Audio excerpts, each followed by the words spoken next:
नमस्कार, news for nation देख रहे हैं। मैं हूं आपके साथ मंदना। जिस तरह से हम पार्टी के राष्ट्रीय अध्यक्ष जीतनराम मांझी ने मध्य प्रदेश में बच्चों के सिलेबस में रामायण को जोड़ने के बाद से बयानबाजी कर रहे हैं, वो एक कहा जाए तो राम के नाम पर वो राजनीति कर रहे हैं। ये हम नहीं कर रहे हैं, बल्कि कई राजनीति पार्टियां भी ये कह रही है कि राम के नाम पर जीतनराम मांझी राजनीति कर रहे हैं।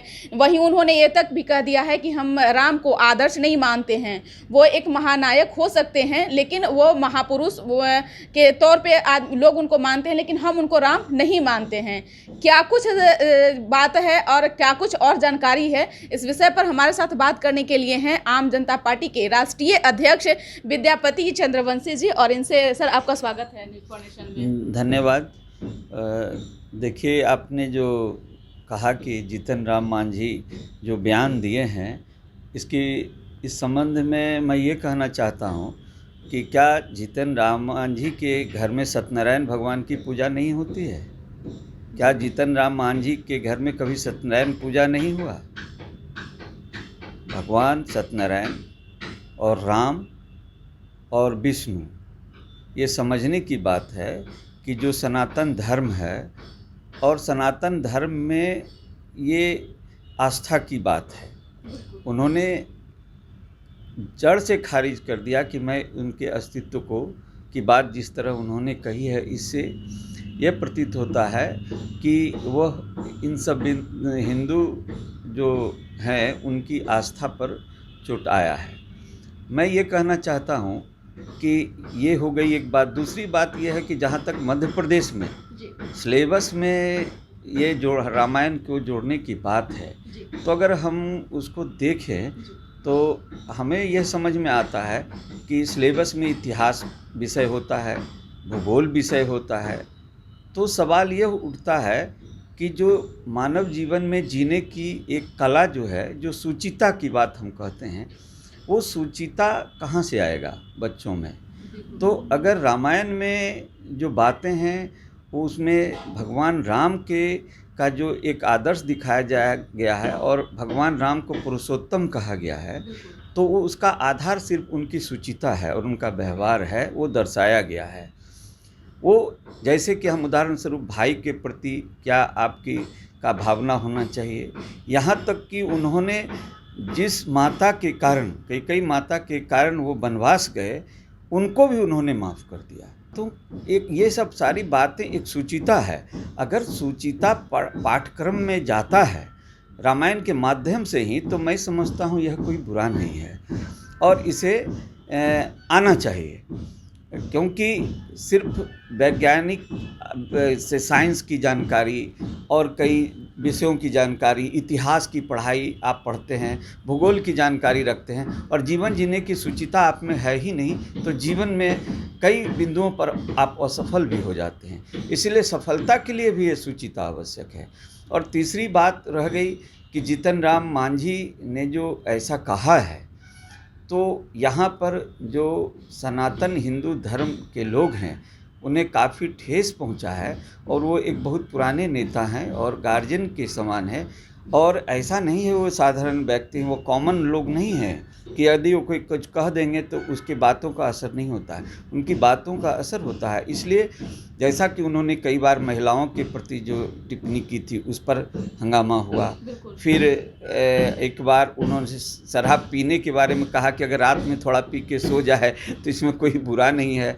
उसके बाद फिर उन्होंने अब इस बार जो इन्होंने कह दिया है, ये जो हिंदू धर्म के लोग हैं और जो बैकवर्ड हिंदू हैं उसको भी आस्था पर चोट लगी है। और इसके लिए अगर वो राजनीति करना चाह रहे हैं, तो जो पार्टी बनाए हैं और उसके वोट बैंक की राजनीति करना चाह रहे हैं, तो इसका लाभ यह सब कहने से नहीं मिलता है। इसका लाभ जब आप व्यवहारिक बात कहेंगे और किसी बिंदु को, किसी के हृदय को ठेस नहीं पहुंचाएंगे, किसी की आस्था पर ठेस नहीं पहुंचाएंगे, तब उसका लाभ मिलेगा। इसलिए इन सब बिंदुओं पर यही कहना है जीतनराम मांझी से कि आप बहुत सीनियर लीडर हैं, आप इन सब बिंदुओं पर ख्याल रखें और ऐसा कोई टिप्पणी न दें जिससे आपके समाज को ही यह नुकसान हो। पूरे हिंदू धर्म और हिंदू धर्म में ये एक भावना जागृत हो जाए और आपके प्रति एक विरोध उत्पन्न हो जाए। बिल्कुल। विद्यापति सर, जैसा कि आपने कहा कि श्री राम प्रभु एक ऐसे व्यक्ति हैं, उनके आदर्श पे अगर लोग चले तो शायद उनका जीवन भी जो है वो सफल हो जाए। हमारे यहाँ ये भी धर्म में माना जाता है कि अगर एक कोई पत्थर भी रख देता है और उसमें अगर एक चंदन लगा देता है तो हमारे घर, हमारे हिंदू परंपरा में ये चीज़ है, लोग उनको देवता मानने लगते हैं। ऐसे में जिस तरह से वो जीतनराम मांझी बयान दिए हैं, क्या लगता है कि वो सुर्खियों में बनने के लिए ऐसा किए हैं, कहे हैं, या फिर क्या लगता है आपको? देखिए, उन्होंने तो जो भी कहा वो जाने, लेकिन मैं एक चीज़ कहना चाहता हूँ कि इस हिंदू धर्म में ये एक सिखाया गया है कि जो एक पत्थर को में भी भगवान का रूप देखा जाता है, तो ये समझना चाहिए कि जिस धर्म में पत्थर को भगवान का रूप में लिया जाता है, पूजा जाता है, उस धर्म में भगवान राम मनुष्य के रूप में भगवान विष्णु का वो अवतार थे और उस रूप में उन्होंने जन्म लिया, तो उसकी मर्यादा को ठेस पहुंचाना और उसके विषय में कुछ टीका टिप्पणी करना, मैं ये समझता हूँ कतई उचित नहीं है। क्योंकि पत्थर को पूजने वाला हिंदू इंसान को के प्रति कितनी आस्था रखता होगा, आप इससे अंदाज कर सकते हैं। विद्यापति सर, मेरा एक सवाल है कि जिस तरह से आप देख रहे होंगे कि बिहार में राजनीति होती है तो धर्म को लेकर के सबसे ज़्यादा उसको बढ़ावा दिया जाता है।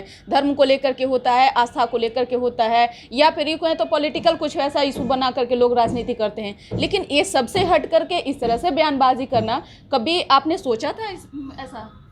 नहीं, ऐसा बयान उनका धर्म के आधार पर जो बयान है उनका जीतनराम मांझी जी का, वो पहली बार आया है और हम लोग उम्मीद भी नहीं किए थे कि इस तरह का बयान उनका आएगा। जहाँ तक सवाल है धर्म में राजनीति का, तो एक कहा गया है हमेशा कि जब भी धर्म में राजनीतिक प्रवेश करेगी तो महाभारत लिखा जाएगा, और जब राजनीति में धर्म का प्रवेश होगा तो रामायण लिखा जाएगा।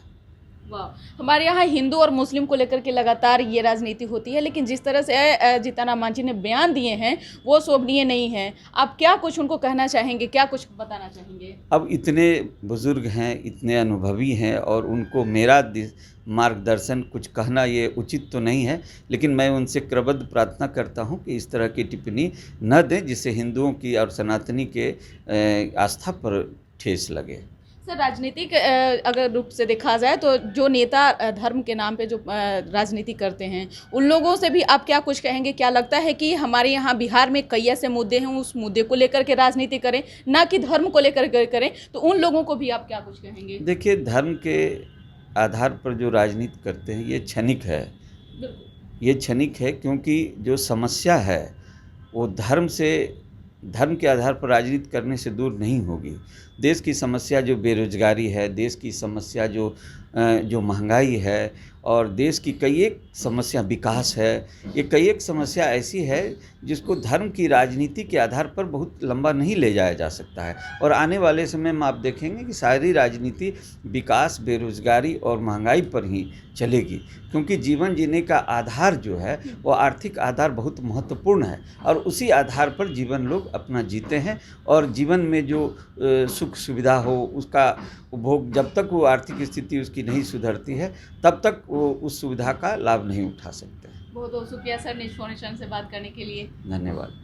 तो आप सुन रहे थे क्या कुछ कह रहे थे विद्यापति चंद्रवंशी सर। उन्होंने साफ तौर से कहा है कि जीतनराम मांझी एक ऐसे लीडर हैं कि हम उन्हें कुछ कह नहीं सकते हैं, कुछ बता नहीं सकते हैं, लेकिन अगर राजनीति ही करना है तो धर्म के नाम पे ना करें। और यहाँ तक के नहीं, बल्कि उन्होंने ये भी कहा है कि बच्चों के सिलेबस में भी बिहार में भी रामायण को ऐड करना चाहिए।